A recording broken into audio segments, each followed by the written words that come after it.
تو اللہ تعالیٰ نے اپنے تمام انبیاء کو جس جس دور میں بھیجا تو ان کے اس دور میں ان کا کوئی ثانی نہیں ہوتا تھا. اللہ نے ہر قسم کے کمالات سے ان کو نوازا ہوتا تھا, ہر قسم کے فیض سے نوازا ہوتا تھا.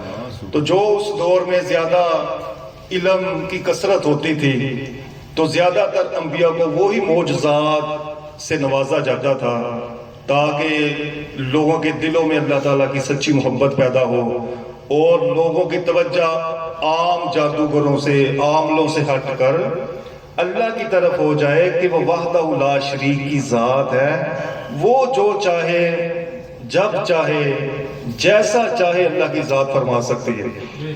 تو اللہ نے پھر انبیاء کو وقتاً فوقتاً اس دنیا میں بھیجا انسانوں کی رہنمائی کے لیے کہ لوگوں کو اللہ تعالیٰ کی پہچان ہو, اس کی وحدانیت کا لوگوں کو پتہ چلے, لوگوں کے دل میں اللہ کی محبت پیدا ہو, اور جو نبی اس دنیا میں آئے لوگ ان سے محبت کریں, ان کے نقشے قدم پر چلے تاکہ ان کو بھی اللہ تعالیٰ کا قرب حاصل ہو, اللہ کی رضا حاصل ہو. تو حضرت عیسیٰ علیہ السلام کو جب اللہ تعالیٰ نے اس دنیا میں بھیجا, انشاءاللہ اگلی محفل بھی ان کی شان میں ان کا ذکر پاک کریں گے انشاءاللہ. تو آج یہ کہ ایک حاضری ہو جائے کیونکہ مہینہ انہی کا ہے, ان کی ولادت کا مہینہ ہے. تو حضرت عیسیٰ علیہ السلام کو اللہ تعالیٰ نے خاص معجزات سے نوازا. آپ ایسے مٹی کا پرندہ بنا کر اس کو ایسے پھونک مارتے تھے تو اسی وقت وہ اڑنا شروع کر دیتا تھا. سبحان اللہ, سبحان اللہ. اگر کوئی آپ کے پاس ایسا آ جائے, کوئی پیدائشی جس کی آنکھیں نہ ہو, اندھا ہو, پیدائشی ہو, یا کسی کی ویسے آنکھیں چلی گئی ہو, تو آپ اس کے چہرے پر ایسے ہاتھ لگاتے تھے, پھونک مارتے تھے, تو اللہ تعالیٰ کی ذات اسی وقت اس کو آنکھیں اللہ کی ذات عطا فرما دیتی. کوئی کسی کے جسم پہ کوڑ چلا ہو, جس کا علاج ہی نہ ہو, جو ٹھیک ہی نہ ہو سکتا ہو, تو آپ اپنا دستے مبارک ایسے پھیرتے تھے, اللہ تعالیٰ اسی وقت اس کو شفا عطا فرما دیتے تھے. تو اس وجہ سے آپ کے معجزات بہت مشہور ہوئے اور دنیا آپ کے پیچھے پیچھے ہوتی تھی. جو بھی مریض آ جاتا تھا, جس طرح کا بھی مریض, ضروری نہیں کہ اندھا یا کسی کے جسم پہ کوڑ ہے یا کوئی بھی کسی کے پاس آنکھیں نہیں, جو بھی جس طرح کا بھی مریض آ جاتا تھا, اللہ نے آپ کو یہ خاص شفا کے معجزات سے خاص نوازا ہوا تھا کہ جو بھی آتا تھا ہر قسم کی اس کو رہنمائی ہو جاتی تھی, ہر قسم کا فیض ہو جاتا تھا. تو لوگ آپ کے پیچھے پیچھے ہوتے تھے. جب پتہ چلتا تھا کہ آپ یہاں سے گزر رہے ہیں تو وہاں علاقے کے لوگ جن کو کوئی مسئلے مسائل ہوتے تھے تو وہ آپ کے پاس حاضر ہو جاتے تھے, تو عرض کرتے تھے ہمارے لیے دعا فرما دیں, آپ اللہ کے نبی ہیں, اللہ آپ کی دعائیں اسی وقت قبول فرما لیتے ہیں. تو ایک مرتبہ ہوا یہ کہ آپ ایک مرتبہ تشریف لے کر جا رہے تھے, لوگوں کو پتہ چلا کہ آپ یہاں سے گزر رہے, تو ہزاروں کا مجمع, کتابوں میں ہے کہ 5000 لا علاج مریض جو جن کو پتہ چلا کہ حضرت عیسیٰ روح اللہ علیہ السلام یہاں سے گزر رہے ہیں اور ان کا شفا کا فیض خاص مشہور ہوا تھا, تو وہ لوگ مجمع کی صورت میں آپ کے پیچھے پیچھے چلنا شروع ہو گئے. تو آپ کی توجہ خاص اللہ کی طرف تھی, تو اب چلتے چلتے اب لوگ پیچھے پیچھے, تو کسی نے عرض ہی نہیں کی, کہتے کہ اچھا جب کہیں تشریف فرما ہوں گے تو ہم جا کے وہاں عرض کر لیں گے کہ ہمارا یہ مسئلہ ہے, دعا فرما دیں, ہمیں یہ شفا سے نواز دیں. تو چلتے چلتے ٹائم اتنا گزر گیا کہ ایک جگہ آپ نے قیام فرمایا تو رات کا وقت ہو گیا. تو سب مریضوں نے عرض کی کہ ہم تو اس مسئلے کے لیے آپ کے پیچھے پیچھے. تو آپ نے فرمایا کہ اچھا اب تو رات ہو گئی, اب واپس آپ کیسے جائیں گے؟ انہوں نے کہا کہ ہم تو حضور بڑی دور سے آپ کے پیچھے پیچھے آ رہے ہیں, تو ہم تو اسی آس میں تھے کہ آپ کسی جگہ پہ تشریف فرما ہو تو پھر ہم آپ کی بارگاہ میں عرض کریں, کیونکہ آپ اللہ کے نبی ہیں, ہم آپ کو ایسے تھوڑی بلا سکتے ہیں, آپ کا ایک مقام ہے, عزت ہے, احترام ہے. تو ہم نے سوچا کہ جہاں آپ تشریف فرما ہوں گے ہم وہیں جا کے اپنے عرضے کریں گے.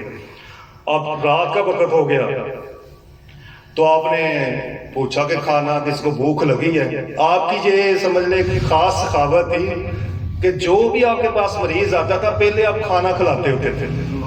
کھانا کھلانا پیٹ بھر کر جتنا وہ کھا سکے، اور ہر وقت آپ کا لنگر جاری و ساری رہتا تھا. پھر مریض کو پھر آپ دم فرماتے تھے کہ مریض کو آتے ہی کھانا کھلانا، کھانا پوچھنا، کوئی بھی چیز پوچھنا، یہ سمجھ لیں کہ حضرت عیسیٰ علیہ السلام کی بھی سنت مبارک. ہمارے آقا کی تو ہے نا، لیکن یہ انبیاء کی بھی سنت ہے. کوئی مہمان آئے اس کو پہلے اچھے طریقے سے پوچھنا چاہیے، جو بھی پاس ہو، مطلب جتنی کسادت رکھتا ہے. تو کیونکہ مہمان اللہ کی رحمت ہوتے ہیں، تو اللہ کی رحمت کو جو خوشی سے ملتا ہے، محبت سے ملتا ہے، تو اللہ کی رحمت پھر اس کو حاصل ہو جاتی ہے.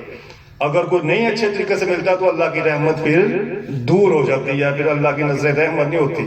تو جہاں بھی مہمان آ جائے تو یہ توجہ کرنی چاہیے. تو آپ نے فرمایا کہ پہلے تو سب ان 5000 تقریباً 5000 کتابوں میں لکھا ہے کہ ان 5000 بندے کے لیے کھانے کا پہلے انتظام کریں. تو عرض کی حضور، کسی آپ نے پوچھا کہ کتنا کھانا پاس ہے؟ عرض کرتے حضور تقریباً 5 روٹیاں ہیں ہمارے پاس اور 2 مچھلیاں ہیں بس. تو عرض کرتے حضور ہمیں کیا پتا تھا کہ اتنے مہمان آپ کے پیچھے اور رات کا وقت ہو جانا ہے.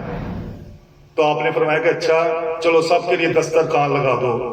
دسترخوان لگ گیا، 5000 بندہ بیٹھ گیا. آپ نے فرمایا دم بعد میں کرتے ہیں، دعا کرتے ہیں، پہلے کھانا تو آپ کھا لیں نا، کھانا کھا لیں، اور آپ کے لیے ادھر رات کا بھی انتظام ہے. پھر آپ صبح اپنے گھروں کو جدھر جدھر سے آئے واپس چلے جائیں. تو خادم عرض کرتا ہے کہ حضور 5 روٹیاں ہیں اور 2 مچھلیاں ہیں، تو کس کس کو کھلائیں گے؟ آپ نے فرمایا سب کے لیے بس لائنیں بنا دو. تو آپ وہ روٹیاں پکڑاتے گئے اور مچھلی جو پکی ہوئی تھی وہ آپ پیس بنا کے اپنے خادموں کو عطا فرماتے رہے.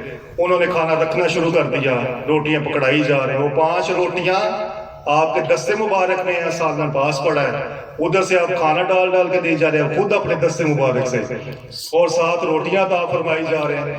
5000 بندوں نے پیٹ بھر کر کھانا کھایا.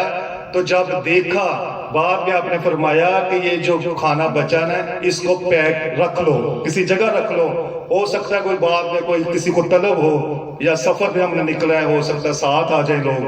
تو جب وہ کھانا رکھا گیا تو 5 ٹوکریاں روٹی سے بھر گئی، اور مچھلی کے ساتھ بھی کافی مچھلی کے وہ انہوں نے کافی زیادہ جمع کر لی. تو 5000 بندے نے بھی کھانا کھا لیا. پھر کھانا وہ جو آپ کے دستے مبارک تھا اس سے بھی بڑھ کر پھر مزید رکھ لیا گیا.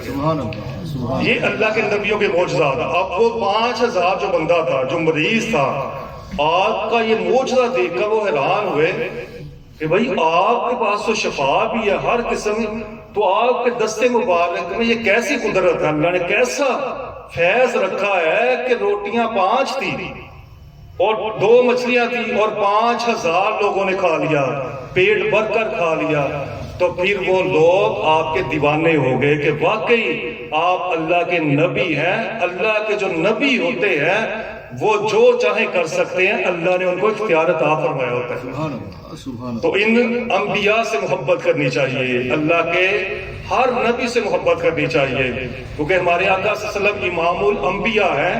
نبی پاک صلی اللہ علیہ وسلم کے نور سے ہی تمام انبیاء کی ارواح کو پیدا فرمایا گیا. ہر نبی کو جو عظمت، معجزات، کمالات، شان و عظمت جو عطا ہوئی ہے، ان تمام معجزات، کمالات، شان و عظمت کا منبع آقا کل حضور نبی کریم صلی اللہ علیہ وسلم کی ذات ہے. اور آپ کے نور سے اللہ نے تمام انبیاء کو یہ فیوز و برکات عطا فرمائے، ارواح کو پیدا فرمایا، معجزات عطا فرمائے.